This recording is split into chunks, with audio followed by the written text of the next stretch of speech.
All right, everyone, welcome to the Fly Racing GNCC PostRace Show here on digitaloffroad.com. I'm your host, Jason Hooper, my good buddy, Rodney Tomblin. We're out here in the sun, sweating our butts off for you folks, so you can find out what happened at today's GNCC here at Big Buck Union, South Carolina. It was a scorcher. It was for 15 years. You know, I think this has been one of the hottest races on the GNCC racing tour, and temperature-wise, so far, it's proven to be the hottest race so far this year.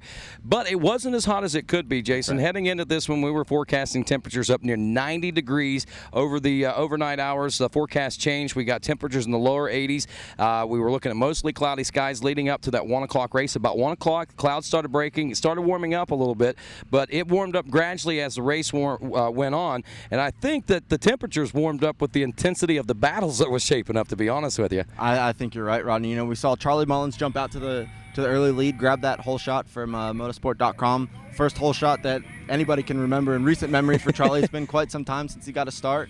And he used to be the man back on the 252 stroke. He could do it. Now he's finally got that KTM figured out, I guess, and that could be problems for the rest of the crew because he's getting out these early leads. But today, he had his whole team right behind him. Yeah, he did. And Caleb Russell was one of them. And we haven't seen Caleb get this strong a start.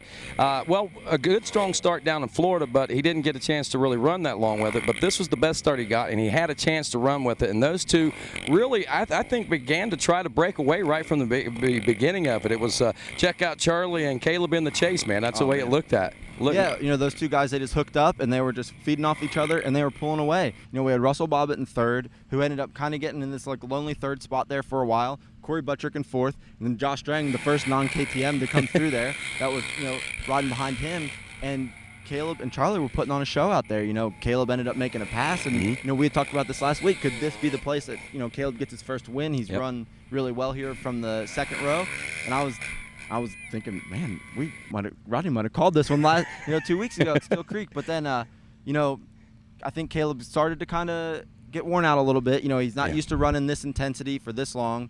Obviously we've talked about this before. Caleb's had some trouble in the first couple races. He's kind of a little bit behind the 8 ball as far as getting in race fitness, actual 3-hour events. Didn't have very good luck in Florida with the bike break. Had problems in Georgia. He was sick and wasn't able to finish. So it's really only the second full 3-hour race that he's done this year, and he's got a fourth and a third in those 2 races. Not too bad. Exactly, and even in North Carolina, he finished a good, solid top 5 position, but he didn't run at the intensity that he rode here today. So a good benchmark for him to know what he's got to work on, and some really good racing. And, I think Russell might have been even a little closer for contending the win. A little mistake, hit a tree, ripped the handguard off. That kind of took the wind out of his sails, so to speak, but definitely made for some interesting racing. A couple of riders to mention, of course, Russell Bobbitt.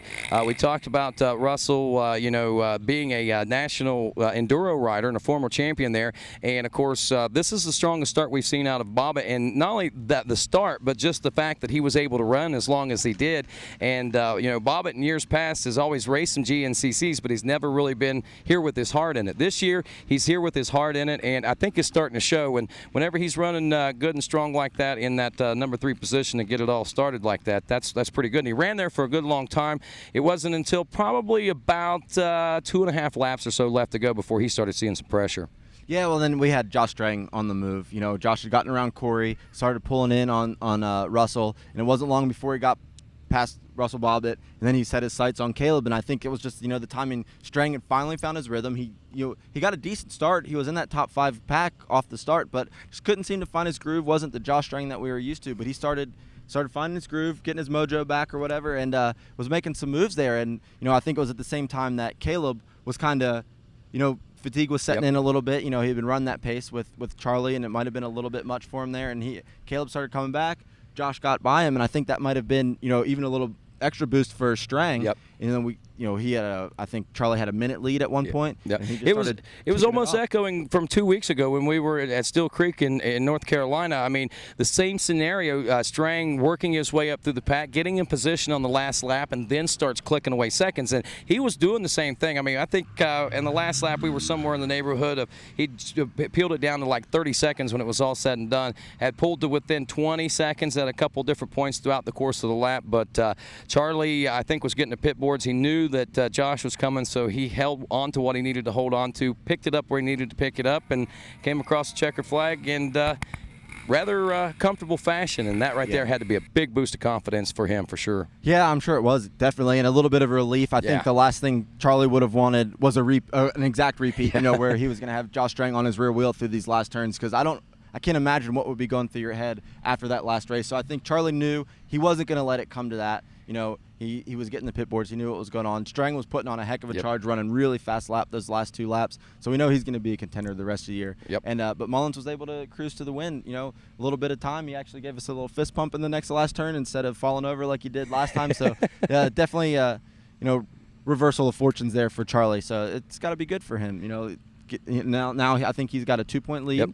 In the points, Strang right behind him, and those two guys are separating themselves from the pack, I think, as obviously the 2 top contenders. Obviously, yeah, I think that's the case. They're going to be the ones to beat, but it seems like every week it's a new championship series between those two, the way they keep swapping those wins back and forth. As far as the overall was concerned, the XC1 class today was Mullins, Strang, Caleb Russell, it was Corey Buttrick in 4th, and Russell Bobbitt, the National Enduro guy, held on for a top 5 ride. And now, as far as the XC2 Pro Lights class is concerned, here was another one, man. I know we had some discussions about this, and I think these discussions are going to continue all season long, man, because this was another one of those what I like to call barn burners, and it was an exciting one, man. And this one did not finish any way like what it started, it doesn't seem like. Oh, it was a crazy race. We had Shane O'Banion pull out to the whole shot again. I don't remember how many he's gotten this year, but he really wants that $100.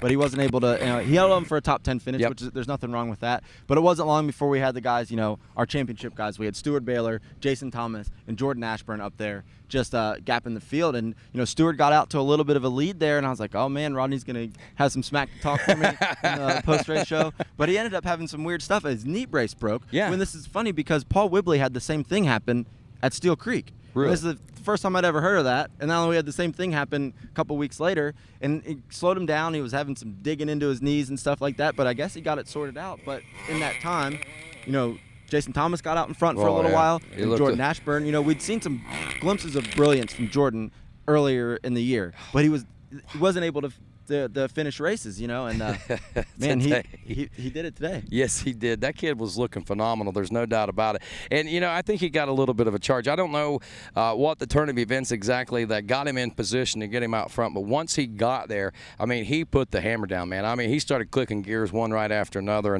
and he was really, he was going after that first win, and that would have been pretty impressive. And it was impressive the way it finished anyway with a second place position. But I think Baylor probably put in probably the most impressive ride, just simply because of the adverse conditions that he had to work through.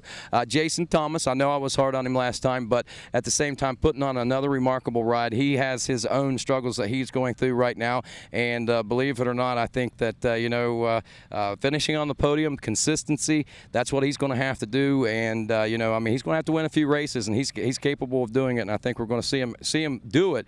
But he's got a couple of young guns that are going to be firing. Now that Ashburn's got the confidence, Baylor's got the wind under his belt, it's going to be exciting. You can't count out Jesse Robinson. Jesse Robinson had another bad day today. Actually, he was a little ill coming into this one, pulled off after the first lap of racing. So that's 2 bad races for Jesse. We don't talk a lot about him, but look for that rider to be a part of the action in the coming weeks for sure. Yeah, in this class, I'm not positive, but I think we have a tie in the championship between Stuart Baylor and Jason Thomas, and I don't know what's going to happen because these guys, you would expect Thomas to be the veteran guy and not make mistakes, but he's having little weird things happen during the races that are giving these other guys a chance to stay in it. And Stuart Baylor, he's a young kid and he's not afraid to go fast, and same with Jordan Ashburn. So this is we could have a 3-dog fight maybe before this one's all said and done. But we know we got 2 guys in each class that are right in it for the points, and it's going to be an awesome season. Yeah, it is. And the thing to say is that, Baylor, if he can keep it consistent, he's going to be tough to beat. That's my main goal. Right now, he's keeping it consistent. I was worried about that. I thought you were going to have some smack talk to throw down on me at one point, but whenever Stewart pulled back out, I thought, you know what? I know what we were looking out for, and that's exactly consistency for Stuart Baylor. If he can make it happen, then that's going to be tough to beat. But the consistency of the veteran, of Jason Thomas, that right there is going to be tough to beat. So we've got a great season, 2 great series going in the XC1 and the XC2, and it's only round number 4. We got a long road to hoe. Awesome. We got a little bit of a break here. I think I should give a shout out to Andrew DeLong. Missed the podium this time, got 4th. Scotty Watkins, I think that's probably his best ride of the year with the 5th on the Honda. So good up for those guys. Yeah, and one thing to point out about Scotty, been talking to him a lot about that. Scotty was a rider that raced Kawasaki for like 15 years. He gets on the Honda. He's adapted well to the Honda. He hasn't been getting the starts, but the one thing, watch him. He gets bad starts, works his way up through. Once he gets a good start this year, Jason, Watkins is going to be another podium contender. Yeah, it's awesome. Another awesome class. Tons of guys that we got out there. It could be the best year of GNCC racing all around in history. We'll see what happens. We will. But I guess that's pretty much it. If you need any more information, check out digitaloffroad.com or gnccricing.com for all the live scoring and results and Tuesday Toolbox and Quick Fill and all that good stuff. But that's pretty much it. I'm Rodney Tomblin. I'm Jason Hooper. We'll see you guys in a few weeks.